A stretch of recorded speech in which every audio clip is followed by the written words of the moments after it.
Hi folks, it's Evo here from Thundermist Lure Company, and welcome to today's episode of Thundermist Fishing Tips. I'm out here with Antonio, as you know, our boatless angler. We've got Phil with us today, and Enzo's going to join us as well, as we're out here on the big water, folks. We're out here on Lake Erie. We're out of Point Avenel. We're not really set up for this. We've got sleds and we're on foot. Most people are out here 2-3 miles out with their ATVs and skidoos, but we're going to walk out, eh guys? Old school. Old school. Gonna get a good workout. We're gonna walk out about 1 to 2 miles, settle in, drill some holes, and we're looking for those great big jumbo Lake Erie perch. So stay tuned, folks. We're hoping for a great day on the water. Okay, folks, we made our way out here. We're out about, I'm gonna say, 2 miles out.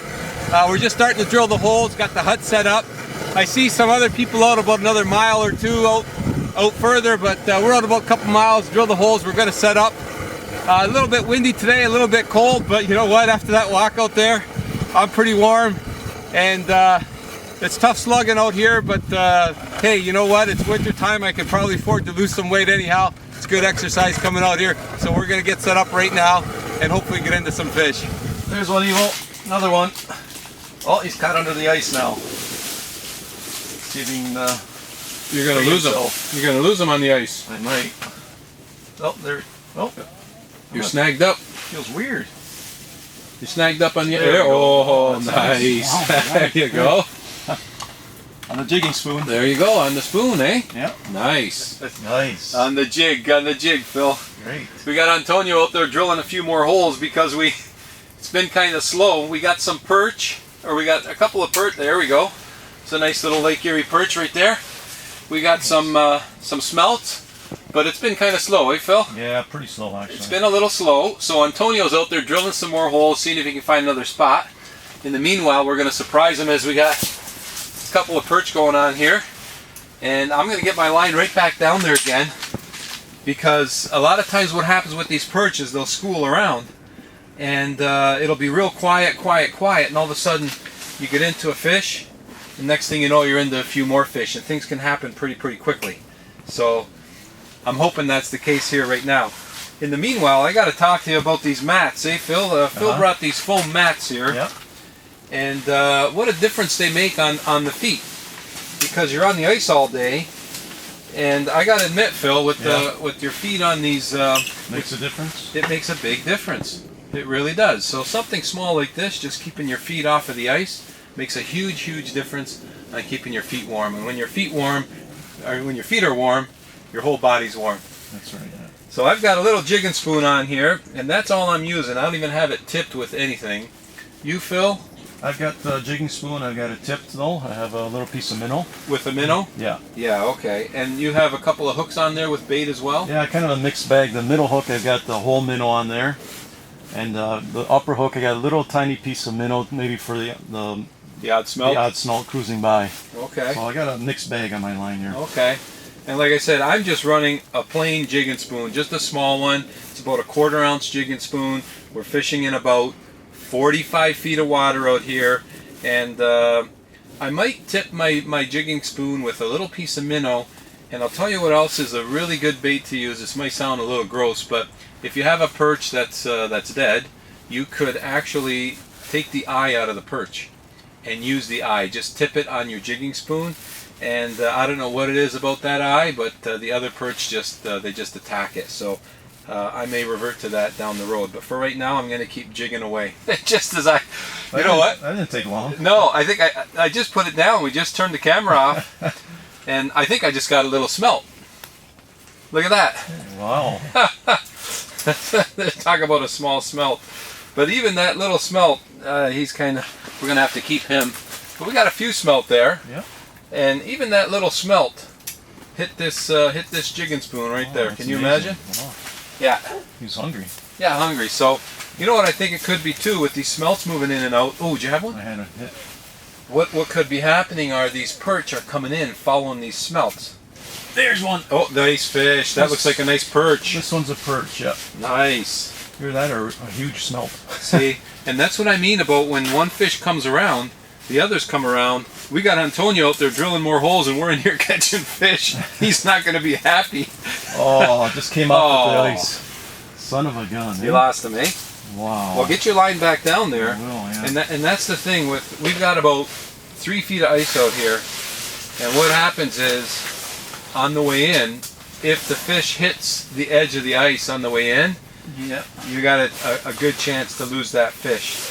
We So- got like 3 feet of ice here. Yeah, that's what I mean. So it's difficult because you want to bring them basically up the center of the center of the hole on the ice, and that way you won't miss them. This one feels pretty good too, Phil. You got a perch on there? Or? And Antonio's still out there drilling holes, checking other spots, and we're in here catching fish. This one feels decent. Now I gotta watch I don't lose him on the ice here. Oh, it's not bad. It's a nice perch. Not quite the big jumbos that we're looking for, but a nice perch nonetheless. Oh, there we go. That's a decent perch. We'll put him right on ice, and again, I want to get that jigging spoon down there quick because there might be more around. And all I'm doing, folks, it's the old jig and pause technique. Getting the jigging spoon right down to the bottom, and then once it hits bottom, I take it up about 6 inches. And then it's just a nice little jig up, about a foot up, and then let it flutter back down. And, oh, not quite bottom there yet. And the perch will hit it on the fall, or they'll hit it on the pause. So basically, on the bottom, I'm about 6 inches off, lift, pause, lift, pause. And the technique is really, really effective, and it keeps you busy too while you're ice fishing. Oh, you missed one, Enzo? Yeah. It keeps you busy on the bite, gives you something to do, attracts the fish, and is very effective. So it's a great way for ice fishing. If and you could use this. We're catching perch today and the odd smelt, as you've seen, but this is a great method for walleye as well. If there were walleye around, they would hit it just the same as the perch do. Well, we got Antonio back. You got one perch out there? Yeah, one jumbo, but slow action. Very slow? Very slow. It's slowed down over here, so what we're going to do, we're just going to pick up. It's a little bit windy out there, but we're going to tear down. We're going to move over about half a mile or so out a little bit into the bay more, drill some more holes, and try some more. Antonio, good one? Feels pretty good. Hey, we moved spots, we just settled in, and bang. Hopefully it's good. Hey, hopefully that's a good sign and more things to come. Ooh, it's pretty nice. There you go. Nice. Nice fish. Yeah, Good one, nice Antonio. Lake Erie perch. What do you think, Enzo? That looks good to me. Looks good, eh? What'd you get him on, Antonio? Minnow. Big minnow. Live minnow? Yeah. Okay. Subtle bite though, almost nothing. Really? Yeah. Let's tell you where there's one, there's more. Yeah. Hey, get your line back down there, catch another fish. Good job, Antonio. I was using live minnows. You just got the live minnow on. I'm sticking with the jigging spoon. Nice. There you go. There's another nice, decent Lake Erie perch. Yeah. I get bigger than that. Yeah, it's not those big jumbos that we're looking for, but still a nice fish. They all seem to be about that size, eh? We got a couple bigger ones, but Yeah. nothing jumbo, nothing huge. No. I'm gonna get another minnow. Get your line back down there. Maybe live minnows are the way to go. The jig and spoon bite is a more aggressive bite. The fish got to be more aggressive to hit those jig and spoons. That's the whole key with a jig and spoon bite. But if you said it was a subtle hit, eh, Antonio? Very. So we've changed spots. So maybe the fish around in this area might be a little more tentative. But I'm gonna stick with this jig and spoon though. You're sticking with the live bait. What do you got, Phil? I got live bait as well. Live bait? Yeah. Enzo, what are you running? Yeah. Live minnow. bait. Yeah. Live minnows? Yeah. So I'm the only one running jig and spoon. Hey, you're on the board, Phil, in the new spot. Yeah. Let's see what we got here. The rod's been pretty good. Oh, Nice jump. Oh, don't tell me. There you go. Nice perch. Decent, yeah. They all seem to be about the same size today. They're all about that size, yeah. Nice. Yeah. Typical Erie fish. Yeah. You got them on the minnow. Yep. Nice. Well, folks, since Phil caught that last fish, we've had our hut collapse on us, 2 times now? Yeah. Ever since we moved, the wind has really picked up, and we're starting to have problems with the hut. So I think as much as we'd like to stay out here, we're going to have to call it a day. So, folks, I want to thank you so much for tuning in to today's episode. of Thundermist fishing tips. And as always, until next time, good luck and good fishing. How about that wind? It's crazy. It's really picked up. Bite. On? Yep. Well, folks, what that tell you? Crickets or mealworms? What do you think? I should switch? I wish you could answer me.